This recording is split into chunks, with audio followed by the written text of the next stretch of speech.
What's up, guys? Nick Script from Fantrax here to talk to you about 4 bounce back candidates for Week 15 fantasy football. Let's get after it. So the first guy on my list plays tonight. It's going to be Davante Adams, who is listed as questionable because he's been sick, but I think he's going to play tonight. So Adams faces the Chargers, who allow the 4th most fantasy points per game to wide receivers and the 4th most passing yards per game this season. Via playerprofiler.com, Adams ranks 77th in catchable target rate, so not super good. But what is good is the target volume. Adams averages 9.8 per game with 6 weeks above that.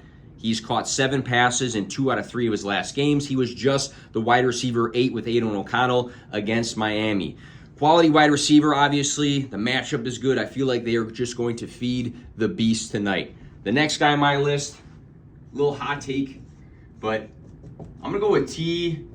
Higgins, who's had a disappointing season, but mostly just due to being banged up throughout the year. The Vikings allow the 13th most fantasy points per game to wide receivers. And T. Higgins, this past week, a positive sign is that he only did earn 4 targets, but it tied for the team lead. So we look at the last 2 weeks for T. Higgins, 6.6 and 9.2 fantasy points. Not very good. He's still playing under 80% of the snaps, which is not what we expect, but I think he's getting healthier and healthier. Another positive note is that Jake Browning's been playing much better football. So I think there's the potential for T. Higgins to get right, and it is this week. We look back to this season, week 2, he caught 8 of 12 targets for 89 yards and 2 touchdowns against Baltimore, 28.9 fantasy points. Week 9 against Buffalo, 8 catches on 9 targets for 110 yards and 19 fantasy points. So he can do these things. It's just been a season filled with injuries. But I think with Jamar Chase being kind of banged up with that ankle injury, seeing some positive signs moving forward, I like T. Higgins to bounce back in Week 15. Another guy here.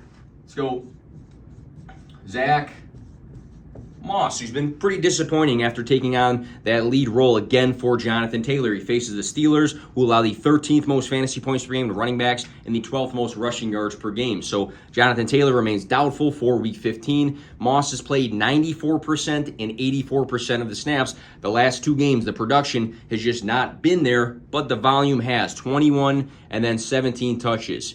If we look back, weeks 2, 3, 5, and 6, Zach Moss finished as a top 10 fantasy running back, with 2 of those games finishes as a top 5 running back. So it's not like we haven't seen the production. If you see a guy getting a ton of snaps and a ton of work, but he never produces, that's one thing. But this guy this season has scored 20.7, 22.5, 33.5, and 17.9 fantasy points. Moss has also rushed for over 120 yards 2 times and scored 6 touchdowns during this season. Last guy on the list, we all know and love him, the rookie tight end sensation, Sam Laporta, had probably his worst week of the year last week. So the Broncos allow the 2nd most fantasy points per game to tight ends this season.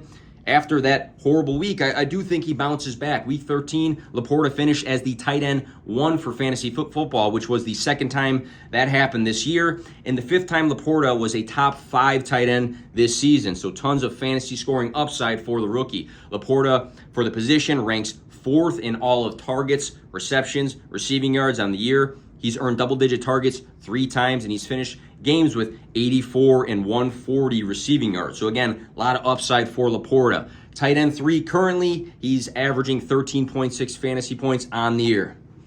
Bounce back candidates right here. Good luck in the fantasy playoffs this week.